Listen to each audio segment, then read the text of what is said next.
Okay, so back in 1973, a movie came out with this absolutely terrifying vision of the year 2022. Well, 2022 is now in our rearview mirror. So the big question is, how right did the classic film Soylent Green actually get it?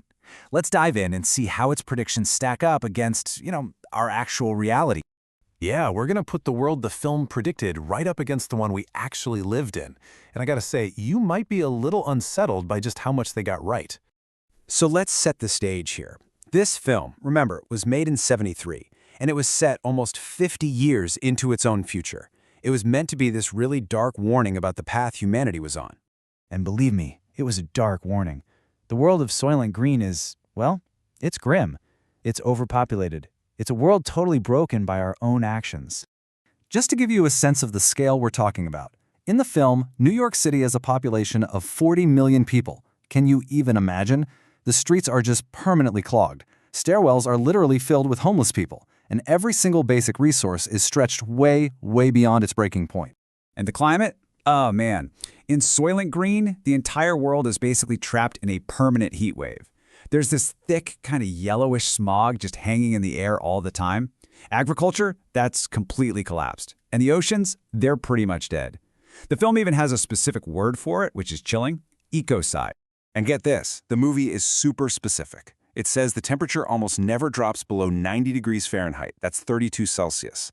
I want you to just try and imagine that for a second. A constant, sweltering, humid heat wave that never, ever breaks. That is the daily reality for every single person in this world. You know what's absolutely incredible, though? How far ahead of its time this movie was. We're talking 1973, and it straight up names the greenhouse effect as the cause of all this. This was one of the very first times a big, mainstream movie brought that scientific idea to a massive audience. Pretty wild, right? Okay, so that was the fiction. Now let's pivot and look at the facts. What was our actual 2022 really like? Well, the parallels are kind of hard to ignore. I mean, 2022 was, in fact, one of the hottest years we have on record. We saw major cities everywhere from San Francisco to Sydney literally choked by wildfire smoke, causing some really severe air quality problems. And yep, our marine ecosystems, especially the tiny plankton that are so crucial, are under serious threat from ocean acidification. But, and this is a really important but, we have to add some context here. As serious as all these problems are, our 2022 wasn't that suffocating, completely ruined world from the movie. We just haven't hit that level of total apocalyptic collapse. Not yet, anyway. So now, let's dig a little deeper and put these predictions right up against our reality, because some of the parallels are, for real, pretty eerie. Okay, look at this. The film imagined a permanent 90-degree heat wave. We experienced record-breaking, but thankfully temporary, heat waves. It predicted a thick, constant smog in cities. We saw severe but, occasional air quality events, mostly from things like wildfires. The movie showed totally dead oceans. We see marine life under very serious threat. A complete collapse of the food system versus what we have today, which is still very serious: significant global food insecurity. So you see the pattern, right? The film nailed the type of problems we'd be facing, but it just wildly exaggerated the timeline and the severity for the year 2022. So when you boil it all down, the film's most spot-on prediction wasn't about a specific year or the exact conditions. No, its real genius was that it correctly identified the fundamental threats, that greenhouse effect and industrial pollution, that have really come to define our modern era. But Soylent Green's warning wasn't just about the environment, not at all. It was also this incredibly chilling look at social decay, exploring what happens when human life itself just gets treated like any other product you can buy or sell. And maybe one of the most disturbing ideas in the whole film is something called the furniture girl. In this world, when a wealthy guy rents a fancy apartment, he doesn't just get the apartment, he rents a woman along with it.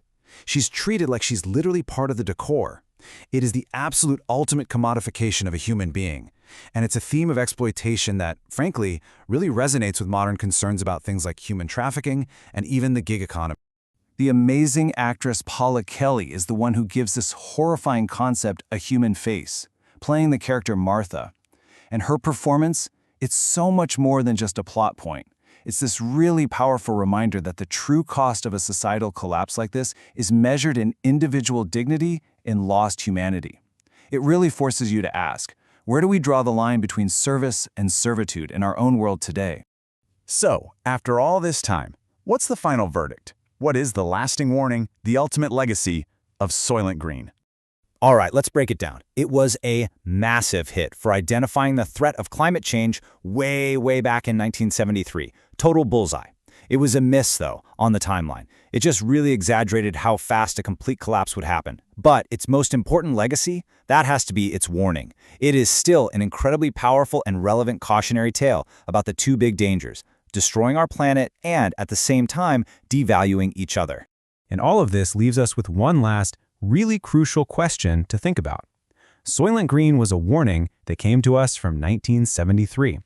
So 50 years from now, what stories from our time, from right now, are future generations going to look back on and see as the eerily prescient warnings, the ones we really should have listened to more closely?